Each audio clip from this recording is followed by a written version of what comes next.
Okay guys, first up, let's check out the trunk space of the CX-5.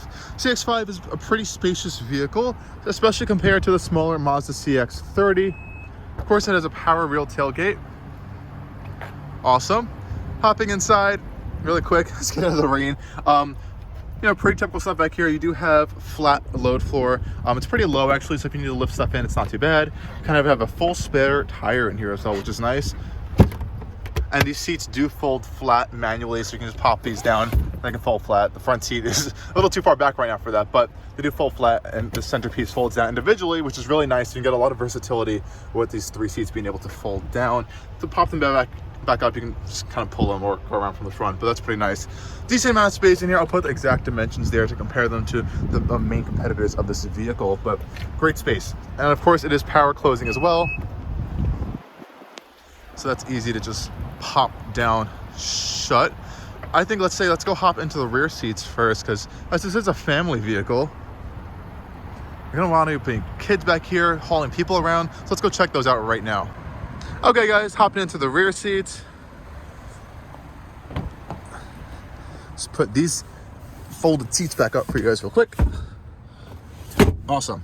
So I have not actually spent too much time back here, as I've kind of just been driving around, because driving the CX-5 is actually a wonderful experience, but the back seats are pretty spacious. This seat's a little bit further back than I would normally sit just for this right second, but even if this was back, and this is pretty far back right now, I have a lot of legroom still. You have these cutouts over here, lots of foot space down here, so I would never have to really worry about that, even if you have tall drivers or passengers up front. You do have pockets on the back of each seat, and these are the upgraded leather seats, and this is the turbo model. We have the red stitching as a contrast, which I think is really cool. You do have rear outlets, but no specific controls, and don't worry, you do have heated seats in this model. It's actually accessed in this folding center console piece, so you have 3-stage heated seats for both rear passengers, which is really nice. 2 cup holders back here, and some charging, and 2 USB ports, really cool, hidden on this little cubby right here. A little bit of this felt line storage, which is really nice.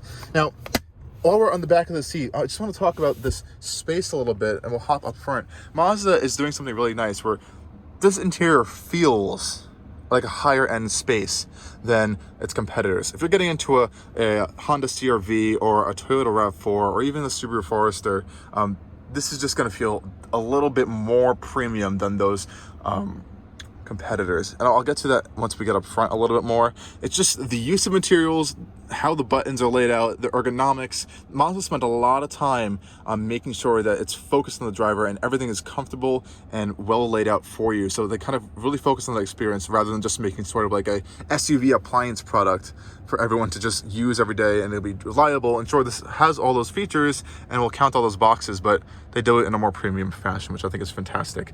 We do have a small little moonroof right here, no big panoramic roof as you might get in like Forester or other competitors.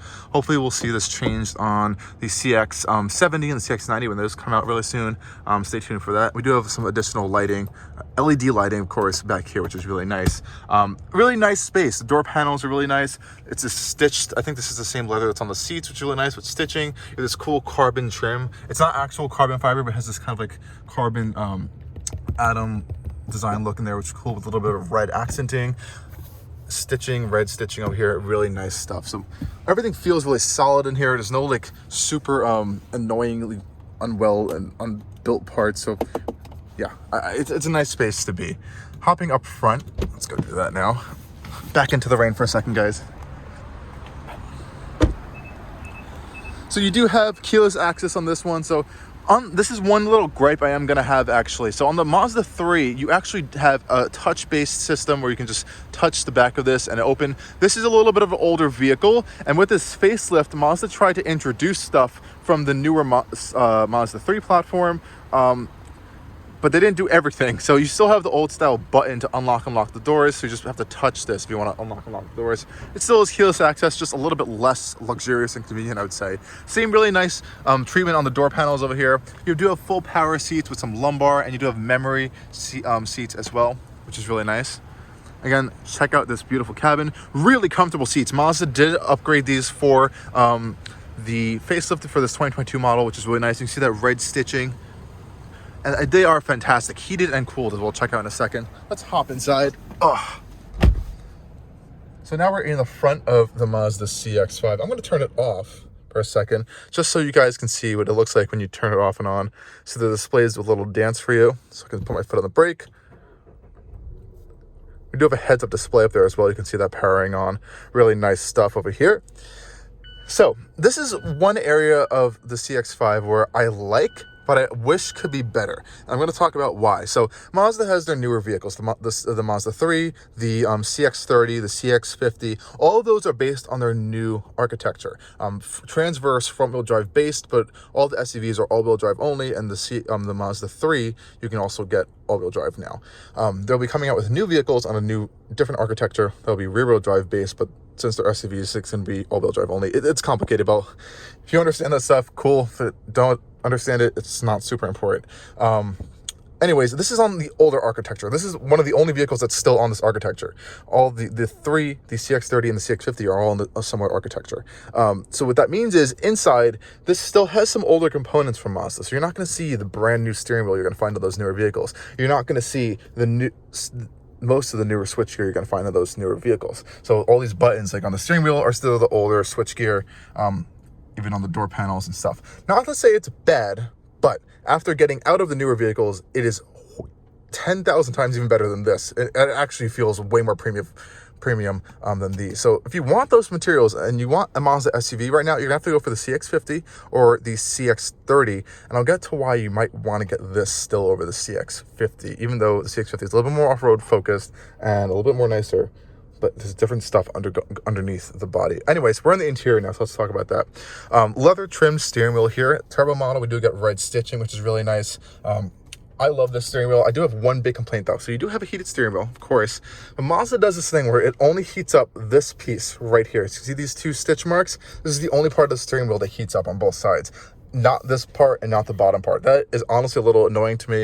And I know Mazda wants to be becoming a premium brand. I wish they would do a full heated steering wheel. I think that would actually help them out a little bit more in that department. One little gripe, hopefully they'll change that in the future, and that's probably going to come with the CX-70 and CX-90, as those are going to be pitched as a little bit more expensive, higher-end products. Mazda still does separate climate controls, which is fantastic. These buttons are still pretty similar to the newer ones that you're going to find in this Mazda 3. Really nice feel to them. Nothing feels cheap or just tacked on, and there's no like blank buttons except for this little bit right here. Everything's like really nicely laid out. You have, like I said, heated 3-stage heated seats and 3-stage ventilated seats, which is fantastic. They work really well. Both the driver and passenger get those, which is really nice. I love that feature. Right here, we have our climate vents. Really, I've always loved how these are integrated into the dash right here. It looks really premium, really nice. It's a nice separation piece right here. And again, we see that kind of like carbon trim for the turbo model with kind of like this red pattern going in. I think it's really nice, and this nice metal strip going across. Everything in here is soft touch. There's no hard plastics. This is a soft touch dashboard that's stitched as well. Soft touch, and we do have our heads-up display unit right there. It's a little hard to see with the rain on the dashboard right now, but we do have a full heads-up display unit right there, which is really nice. Love heads-up displays. We have a Bose audio system, which actually is pretty fantastic for this class. Not incredible, but I think it really works in this Mazda. They've tuned it really well to make sure it works in this interior. Some blank buttons over here, but you do have quick accessibility for some safety systems. Now, I do wish they had the newer buttons. This is one complaint again. In the newer Mazdas, you have a quick button that can turn almost everything off and on. This doesn't have that since it's an older system. You also don't have the same kind of newer cruise control buttons. This is a little bit more confusing, I found a little bit. And Mazda is not the best safety system package I've found in the market at all. We'll get to that in the driving review, so stay tuned for that later. And you do have the quick access to open the trunk. Again, mirror controls, the fold mirrors, and you just turn this all the way back. It feels like you're gonna break it, but it's okay. It's supposed to work like that. These seats, like I said, were upgraded for the 2022 model year. They're really, really comfortable. Not as bolstered as you're gonna find in the Mazda 3. Those are really tight and really bolstered. Honestly, not gonna be good for bigger people. I think Mazda went with this seat to be more versatile for a lot more customers, because this is one of the highest volume vehicles. I don't think they wanted to alienate everyone, because those seats in the Mazda 3 are actually pretty tiny. So anyone can really fit in these. They are very nicely bolstered, but not overly aggressive bolstered. There's a little bit too flat on the bottom, I think, for me, but otherwise they're fine. I do like the stitching on the accents look really, really cool to me personally.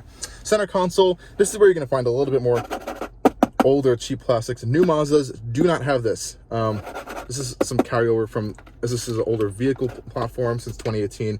That's what you're going to find there. But it's not the worst thing, and it's in an area where it's going to be high traffic, so they don't scratch, but it's a little bit more harder, durable plastic. You have 2 cup holders right here, and we do have a center console with 2 USB ports, charging outlet, a little center console tray. Pretty solid for quality as well. No creaks, no rattles, which is really nice. This is how you have to access Apple CarPlay, and Android Auto is not wireless in here.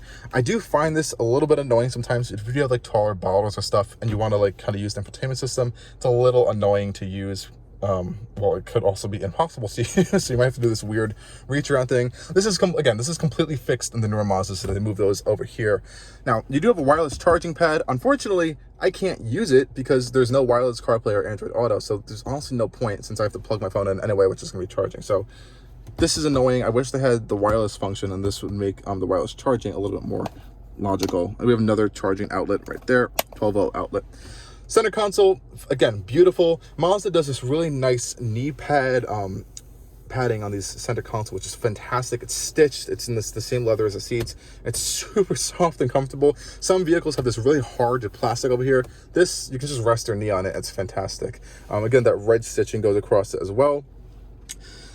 This is the only kind of area you're going to find the gloss black plastic. I didn't clean it this week just so you guys can see how dirty it can get just from a week of being used. A little bit, some smudges and scratching up that's been on there. Same with the door panels. There is some black, glossy black plastic, which is kind of annoying. I wish they went with that carbon trim. That would have been really nice to see over here. Other than that, I think the rest of the interior materials are great. This is the older infotainment style control system. The newer one has a nicer dial, a nicer control wheel as well. These don't feel bad at all. It's kind of like this nice metal finish around it. It's not actual metal, but it feels like a nice and knurled finish. These do feel a little bit less premium than the new ones. So the new dials, the newer Mazdas do feel nicer, but they get the job done. You have your volume control wheel right here, and this controls the infotainment system. It is not a touchscreen. This is a newer 10.3-inch unit. It is a beautiful display, honestly. I will say it is really nice. It's way bigger than before. And Apple CarPlay and Android Auto go full screen. It takes over the whole thing, and it's really a fantastic system. I do not care that it's not a touchscreen. People do care. I could care less. It is a fantastically easy and simple way to use. It's way better than Mazda's old system. Honestly, just throw it in Apple CarPlay or Android Auto, and if you don't like this and you don't have to worry about it, you can even press this again, and you just get a nice calm screen as well, so you don't have to worry about it. Pretty simple controls. I've just gone through this before. Information, entertainment, communication, navigation, and settings. That's it. It's that simple, and it is fantastic. I've always loved this system, and it does truly take up the whole display too, which is really nice. We can pop it into navigation to show you that really quick. See that full screen display. Really, really nice. Crystal clear. The only thing that's not crystal clear is the backup cameras. This is terrible. If you want a 360 camera, you're gonna have to upgrade to the signature model. And unfortunately, these don't get the newer cameras that you're gonna get in the CX and the Mazda 3 and the newer vehicles, which are super crystal clear. This is a little bit old, and I'm not the biggest fan. It doesn't even have trajectory when you're turning the steering wheel. So this is one little oversight, one of those things, the weird in-betweener model that you don't get on this versus the newer Mazdas. So one weird thing again right there. Another weird thing is that you do get cooled seats in this one, right? But you don't get them on the Premium Plus package of the Mazda 3. Mazda is doing great things. They are, but they need to work on their packaging a little bit to make it make a little bit more sense across the models. But nonetheless, the materials and the just quality of this interior are fantastic. Mazda has this whole theory, what they do with the driver and the ergonomics. They spend a lot of time making sure that the seating position and how you grab the wheel and how everything adjusts, it can be perfect to you, so you can pilot the vehicle, and the vehicle can kind of reward you in that sense. They spend a lot of time in that. I'll kind of leave that a little bit more information about that right there. There's a whole story behind this I really do like. Now, as this is a turbo model, we do get new drive mode. So Mazda's MI drive right here. So we get sport mode, and we get normal and off-road mode. It'll change that center instrument cluster right there. It is configurable a little bit to a degree. You can kind of scroll through these information wheels right here. I honestly just leave it in the safety system view, so I think it looks the best. And then you can kind of see what it looks like in sport mode and stuff.